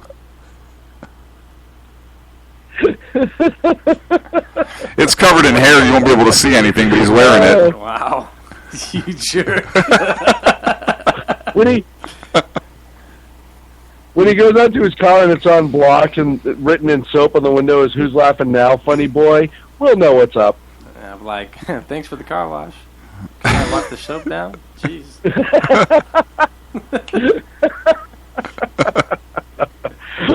Hey, Socko, I'm going to play a fun game. It's like geolocating, only it's your tires.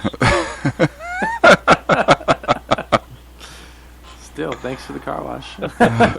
They could be anywhere.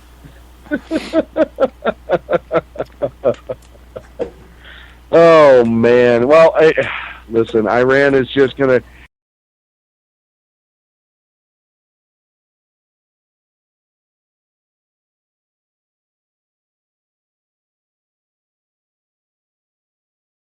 More people are getting on board, including some Democrats. But you know what?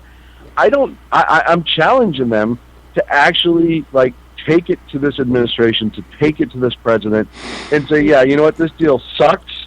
It is a treaty, even though you can call it whatever you want. This is a treaty you're signing, and we don't approve it, and essentially find a way to dump it.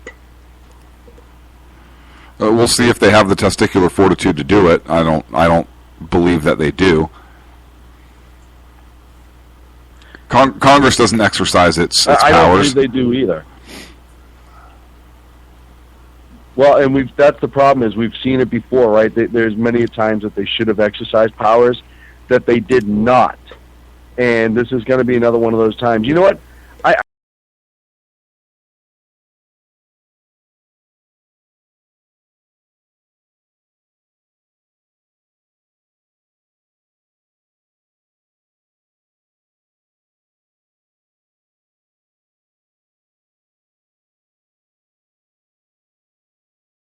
The term you have to actually write out bullshit. You can't say BS because the Obama administration. How awesome would that be if some? The Obama administration, they say it stands for something awesome, right? Like this Iran deal is beyond super. So there we go. Beyond super. It's beyond successful. Oh man. Oh boy. Oh boy. Yeah, good times. You know what? You know what I'm staring at in the studio right now that I haven't seen in a while, Sean, and I've actually never looked at in a while, is my Lego guy.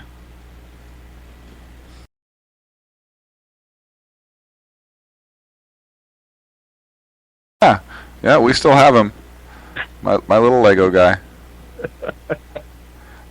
Oh, I can't wait till the webcam goes on. We're going to get that up soon. What?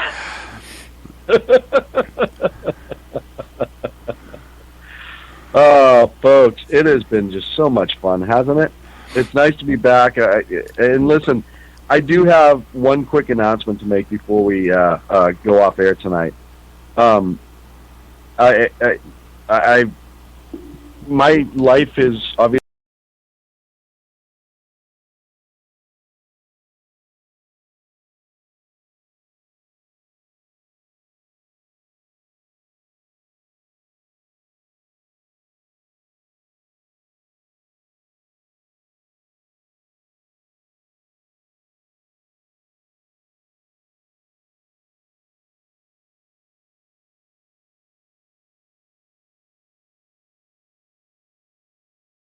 Because it really has just been a magical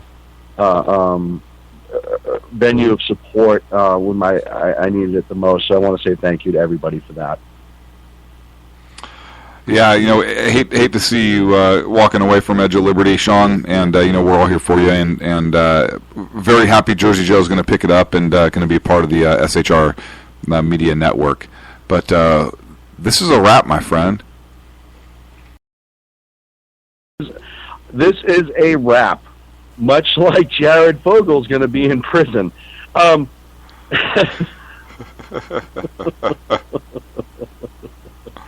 will be back next week here on the SHR Media Network. Make sure you check us out at Sackheads on Twitter, at Facebook, Sackheads Radio. Great SHR Media Network shows. Thank you so much. We will talk to you soon. The best late-night conservative talk show in America, Sackheads Radio. And listen, there are no people better on the air to give you the best in conservative talk than Sackhead Sean and Sackhead Clint. And we're working on the immigration papers for a certain other guy who happens to work here, too. For those who are tuning in around the world to the best in late-night conservative talk, Sackheads Radio.